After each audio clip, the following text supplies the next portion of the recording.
Okay, so Aquinas has a very Aristotelian notion of beatitude or happiness.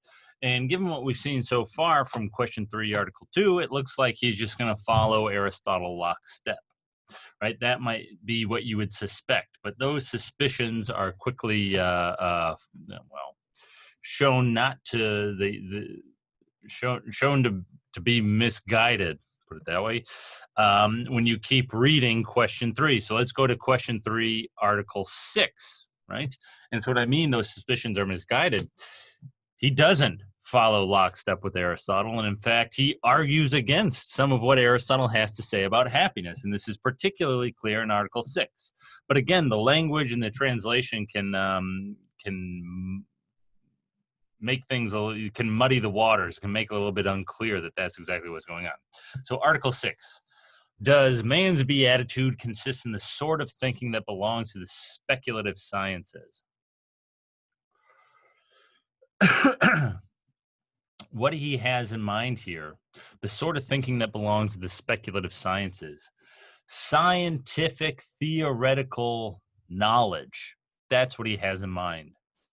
The kind of knowledge that we can acquire just by using our intellectual abilities and powers. Aristotle argued that happiness, beatitude, ultimately at the end of the day consisted in that kind of thinking. Because according to Aristotle, happiness at the end of the day, strictly speaking, the best kind of happiness at least, consisted in contemplation, which was the activity of wisdom. And by wisdom, he meant this kind of knowledge that we can have of God. And that kind of knowledge, it's not revealed knowledge. It's not something that God grants. It's the kind of knowledge, or at least this is the way Aristotle understands it. It's a kind of knowledge of God that we can come to have on the basis of our reason alone and just by inquiring into the structure of the natural world, right? Because because what is it? It's knowledge of God as the first cause of all this stuff that we see around us. And so it's by seeing this stuff around us that we come to have this knowledge of God, right? There's all this stuff and it's all arranged in the particular way that it's arranged. Why is there not nothing? Where did this stuff come from? Where did this order and arrangement come from? There must have been some sort of intellectual cause, some sort of mind that caused all of this stuff to be as it is. That's God. That's this unmoved mover. That's where all of this stuff in some way comes from, right? It's a kind of knowledge that we can have of God on the basis of reason alone and based in our experience of the world. Not like mystical experience. It has nothing mystical really about it. Just our experience of, well, you see the frog there and you start really thinking about frogs and where they come from and how they fit into the grand scheme of things. Aristotle thinks you'll ultimately come to this notion of an unmoved mover, a first cause, God, right? That's wisdom. That's what Aristotle meant by wisdom. That's a kind of what Aquinas would call that. That's a kind of thinking that belongs to the speculative sciences. Now look at what Aquinas says. Objection 1. So this is something Aquinas disagrees with. And what we're going to see in objection 1 is exactly what Aristotle argues. So in the Ethics, in the Nicomachean Ethics, the philosopher Aristotle, so in the Nicomachean Ethics, Aristotle says that happiness is an operation in accord with perfect virtue. Aquinas agrees with that. We just saw that in Article 2. And in distinguishing the virtues, he posits just 3 speculative virtues: scientific knowledge, wisdom, and understanding of principles. So that's confusing to us. Aquinas is carving up the virtues in a different way. The way we read it, there were 2 intellectual virtues. They were wisdom and practical wisdom. You'll notice practical wisdom's not even here. Aquinas is not talking about the intellectual virtues here. He's talking about speculative virtues. Speculative virtues would be virtues just of the scientific or theoretical part of the soul. In my presentation of that, I said there was just one speculative virtue, and that it was wisdom. And the reason I say that is because if you read book 6, Aristotle says wisdom just is this kind of conjunction of scientific knowledge and understanding. This gets into other things that don't worry about us. Aquinas is not really saying anything all that different. Wisdom involves scientific knowledge and understanding, according to Aristotle. Whether you count it as three different virtues or just one virtue, wisdom, doesn't really matter, right? And so what Aquinas is essentially saying here, and in distinguishing the virtues, he posits just essentially one virtue of the scientific or theoretical part of the soul, wisdom. And that virtue has to do with the sort of thinking that belongs to the speculative sciences. That's what I was just describing, right? This kind of knowledge of God that you come to on the basis of seeing things around and whatever. Therefore, Aristotle argues man's ultimate beatitude consists in the sort of thinking that belongs to speculative sciences. That's an objection. Aquinas thinks that that's wrong, right? And you can go down and read the rest of the article. We're not going to look at it in any detail. All I want to point out at this point is that he thinks Aristotle is wrong about that, right? And that's he's wrong, kind of, maybe, when it gets to book 10, when he argues that this contemplative life is the best life. So, okay, so what's going on? What exactly does Aquinas think? So what are his views on happiness? What would Aquinas say the highest kind of happiness is if Aristotle is wrong? To understand Aquinas' ideas, we need to understand a distinction that he draws between two kinds of beatitude. And this is where he really starts going beyond anything you find in Aristotle. Recall, Aquinas is a thoroughgoing Aristotelian. We've already seen that, but he's not just an Aristotelian. He's also a Christian theologian, and so he has this 1,300-year or so tradition of Christianity, which he's also inherited. And if you go back even further, which Aquinas would, into the specifically into the Old Testament and so on. Right? It's even a much longer tradition than that. This Judeo-Christian tradition that Aquinas is inheriting. And so what we're going to see here in this distinction that he draws between two kinds of beatitude is how those two traditions, Aristotelianism and this Judeo-Christian tradition, how Aquinas attempts to bring them into contact with each other. And if you think all this works, how he tries to harmonize them, right? And this is going to kind of key us into why he thinks Aristotle is wrong, the thing we were just looking at. How does that work? We're going to understand that by understanding these two kinds of beatitude.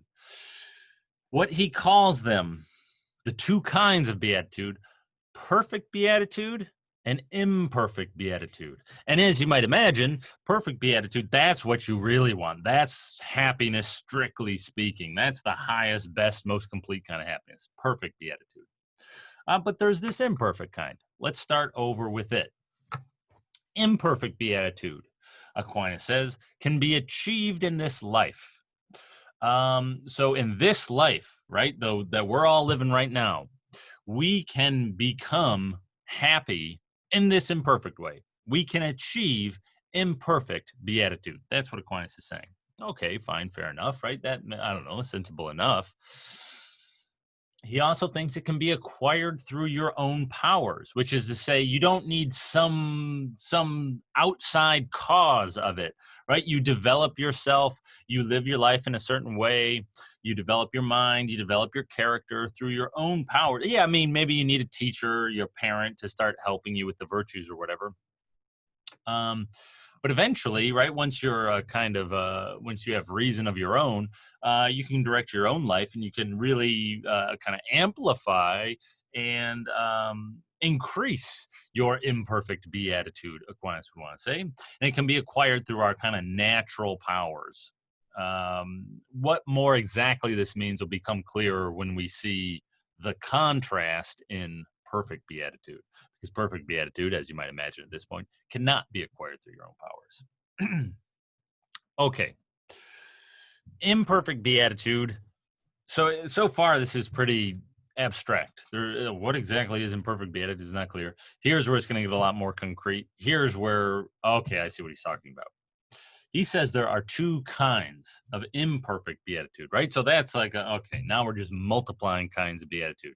There's imperfect and perfect, and then within imperfect beatitude, there are two more kinds. So we get three total, it seems. Yeah, that's Aquinas' view.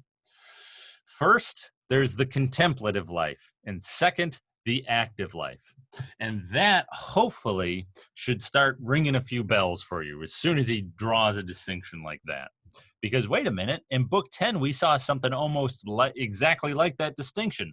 We saw Aristotle distinguish between the contemplative life and then what he called the political life. The active life and the political life are the same thing. Aristotle uses the phrase the political life. Aquinas uses the phrase the active life. The political life in Aristotle is a life devoted to the moral virtues, courage, generosity, temperance, justice, and practical wisdom, right? So a life devoted to practical wisdom and the moral virtues, that's the political life. That's what Aquinas is talking about when he says the active life. It's that life, the life of the moral virtues, generosity, temperance, and so on, justice, and practical wisdom. That's the active life. That's one kind of imperfect beatitude. In Aristotle, the contemplative life is the life of wisdom, the life devoted to the speculative sciences, right? And a life in which you have the virtues of speculative thinking, namely wisdom, or if you're with Aquinas, you count three, right? Wisdom, scientific knowledge, and understanding, or whatever it is they call them. I can't remember exactly what the translation is. But that's the contemplative life, according to Aristotle. And that's happiness. That's, strictly speaking, happiness, according to Aristotle. Aquinas means exactly the same thing by the contemplative life. It's the life of wisdom. You know, so if you're to ask Aquinas, hey, Aquinas, what do you mean by the contemplative life? He'd say, go read Aristotle. Go read the Nicomachean Ethics. That's what I mean. What do I mean by the active life? Go read Aristotle. I just mean exactly what he meant, right? Now, the difference here, right? And so what you find under imperfect beatitude, Aquinas would say, yeah, that's all in Aristotle. And that'll come up at the end of this slide. I should have put it here. Let's consider the contrast now. So far what we've seen is just imperfect beatitude and the two kinds of it. All of that is just taken straight out of Aristotle. That's Aristotle. You want to know more about it, go read Aristotle. That's not the best kind of happiness. And so this is where he parts company with Aristotle. Aristotle would say the contemplative life is perfect beatitude. Aquinas says, no, it's not. The contemplative life is not perfect beatitude. Well, okay, so what's even better than it then? Well, let's build up to it. So what are some of the things Aquinas says about perfect beatitude? First, it cannot be achieved in this life. We can't achieve it in this life that we're living now. And he gives a bunch of arguments for this. We'll go over them really, really quickly. So one of them is a kind of continuity argument. What he says is, look, perfect happiness, just utter perfection, right? Nothing could be better than it. Perfect happiness is going to be a continuous activity. You'll just keep doing it. It'll be continuous. Because if you had to stop it, right, well, then it wouldn't be perfect, because it'd be even better if you didn't have to stop it, right? If it just kept going. But we're not capable of continuous activity in this life. You got to sleep. You got to go eat. You got to go, whatever, brush your teeth and, fight the Spartans off and whatever else you have to do, right? There's all kinds of things that you have to do. And so you can't be continuously engaged in one activity for your whole life, not in this life at least. But that means that whatever kind of happiness we're able to acquire, whatever kind of beatitude we're able to acquire, it's not going to be perfect, because our beatitude would be even better if it were continuous, if it didn't have to be interrupted by sleep, say. But here in this life, we have to sleep. That's just a fact of the matter. And so we can't ever really achieve perfect beatitude in this life. Another argument he gives, if we had perfect beatitude, right? Nothing could be better than perfect beatitude. It's absolute perfection. Well, if you had something like that, it would be impossible for evil to happen to you. Because certainly if evil happened to you, that would make your life less happy. That would diminish your beatitude, right? But even the possibility of evil happening to you diminishes the perfection of your beatitude. And in this life, it's always possible for some evil to befall you, right? That's just a fact about how the world works. You might get sick.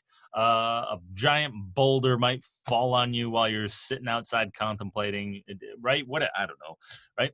And evil can befall you. That's a fact of the world. That's incompatible with utter perfection, with perfect beatitude, right? And so, look, in this life, you can achieve perfect beatitude. Last one we'll look at very quickly. He says something like, if you have perfect beatitude, your life can't possibly be any better. Things cannot possibly be any better. And what that implies is that you won't have any unfulfilled desires. You won't have any kind of painful yearnings or longings, wanting something but not having it, right? You won't have any unfulfilled desires. But in this life, you always have unfulfilled desires. It's a fact about this life. Because even if you have everything right now, you desire to continue to have it in the future. And that's not satisfied yet. And it might not be, it might not ever actually, in fact, be satisfied, because some boulder might fall on you from the sky, because there's some evil, right, evil befalls you. And then that disrupts your continuous activity and so on, right? That's the way this world works. What Aquinas is picking up on here is an idea from Aristotle that we actually didn't look at when we were going over Aristotle. When Aristotle talks about happiness, he says it has to be the human good, the highest good. It has to be complete and final. And we talked about that at length, right? Desired for its own sake and not for the sake of anything else. But he also says it has to be self-sufficient. We didn't talk about that. Aquinas is picking up on the fact that happiness, beatitude, is self-sufficient here in these arguments. What Aristotle means when he says it's self-sufficient is that nothing, the highest good is self-sufficient. That means nothing could be added to it to make it any better. What Aquinas is arguing here is whatever it is we can achieve in this life is not going to be self-sufficient. And so it's not going to be the highest good. It's not going to be perfect happiness, because we can never have a self-sufficient good in this life. There could always be something added to it to make it better in this life, right? And so what Aquinas is actually doing, he doesn't pin it down exactly like this. He in general tends not to be critical of Aristotle, but what he's actually doing here is he's being critical of Aristotle. Aristotle, by your own lights, by your own criteria for happiness, happiness has to be complete and it has to be self-sufficient. The contemplative life is not the highest good, because the contemplative life is not self-sufficient. Look at these three arguments I just gave. They all show that there's something lacking, even if you're living this contemplative life in this world, right? There's still something lacking. Your happiness could be even better. So perfect beatitude can't be achieved in this life. Moreover, it can't be acquired through your own powers. And so what Aquinas quite obviously thinks, right, if you think of it, right, call to mind the fact that he's inheriting this Judeo-Christian tradition, in particular the kind of Christian tradition of heaven and hell and so on. Can't be achieved in this life. It can be achieved in the next life. So after our kind of bodily death, right, there's an afterlife, according to Aquinas. That's when we can achieve perfect beatitude. But we can't do it through our own powers. We can't do it on our own, Aquinas thinks. Well, why not exactly? To understand why not, we need to understand what exactly perfect beatitude is. According to Aquinas, perfect beatitude consists in understanding or seeing the essence of God, understanding kind of the totality of God. And what that means is understanding God in God's own nature, understanding God's plan for things, why God does what God does or did what God did, having a complete and total understanding of reality. That's what it is to understand God's essence and to understand God and God's place within it and so on, right? This total, something Aquinas also thinks, and we're going to see this later, right? If you understand God, you understand everything, because everything is in some sense or another contained in God, because God is the author of everything. And so it's a total, complete understanding. That's what perfect beatitude is. It's the total, complete understanding of God. And given some of his views that we're not going to get into about the philosophy of mind, he thinks that this is a kind of union with God, right? And that's maybe a more intuitive way to think about what the afterlife would be like, right? It's this kind of close, as close as possible union with God. That's what this understanding of God's essence is, according to Aquinas. And another way to think about it, what he's talking about is this phrase you may have heard of, the beatific vision. beatitude just means something like the happy vision. It's this happy understanding. It's this vision of God that grants us happiness. By having this vision, this understanding, we are made perfect. We are made totally happy. That just is heaven. Perfect beatitude is heaven. That's Aquinas' idea. And yeah, you can't achieve heaven in this life. It's something that waits for the afterlife. If you're, you cross all the T's and dots all the I's and write and, do what you're supposed to. This kind of understanding, right, this beatific vision, it's not something that you just study a lot and you get. Aquinas has this idea that understanding God's essence is beyond our intellect's abilities. We simply can't do it. Aquinas thinks not even the angels can do it. The angels are way smarter than us. Not even they can do it on their own. The only being that can understand God's essence is God. And so God has to grant the ability to understand the essence of God to angels and to people in heaven, right? And so God gives us the ability to understand God's essence if we make it to heaven, right? And then that's what heaven consists in. So we can acquire it through our own natural powers. We can acquire knowledge of physics. We can acquire a certain kind of knowledge of God through our own natural powers, a kind of natural knowledge of God, Aquinas might call it. We can come to know through our own natural powers, for example, through our own reason, that God exists, that God doesn't have a body, that there's just one God, and there's a whole host of other things Aquinas thinks we can come to understand just using our reason. But to understand the essence of God, that's beyond our abilities. We can't do it, beyond our intellects. And so God grants us the ability to do that, right? And that's what heaven is. And so you can see now how Aquinas tries to merge this kind of Christian theological position about the afterlife and heaven and communion with God and so on, tries to merge this view with Aristotle, right? Aristotle really gets the imperfect beatitude right, and that's the kind of most we can hope for in this life. But even more, it wasn't just like, well, yeah, and Aristotle is wrong. Yeah, no. Using Aristotelian ideas, using these criteria, the highest good, Aquinas argues that even, by Aristotle's own lights, he shouldn't have said the contemplative life was the best life. He should have been able to see that that kind of happiness is not self-sufficient. Now, what does that mean more exactly? Understanding, seeing God's essence. Like, think again of what Aristotle wanted to say about wisdom. Right, I kind of was touching on this in just a second ago. Aristotle wanted to say wisdom was this kind of understanding of God as the first cause of being qua being, is the way he puts it. So is and then that fits into Aristotle's account of happiness as virtuous rational activity and so on. We saw how that works. So perfect beatitude, is that a kind of virtuous rational activity? Aquinas would say yes. One of the differences between Aristotle and Aquinas would be this. Aristotle seemed to think we could understand, or here's another way of getting at the difference. Aristotle seemed to think we could understand God's essence in this life, that all there was to God was the role God played as the unmoved mover, the first mover of everything, the first cause, first explanation of everything. And so Aristotle seemed to think, well, look, you can acquire wisdom in this life, and wisdom is knowledge of the essence of God, and so you can acquire knowledge of God in this life. Boom. Aquinas is saying, no, you can't. You can't acquire that kind of knowledge, this knowledge of God. And so Aquinas restricts the word wisdom to the kind of knowledge of God that we can have in this life. But what he wants to say is that kind of knowledge of God is not an understanding of God's essence. It's not a total and complete knowledge of God. Total and complete knowledge of God is beyond our intellect's ability, and it's something that God grants us if and when we make it to heaven, right? That's perfect beatitude.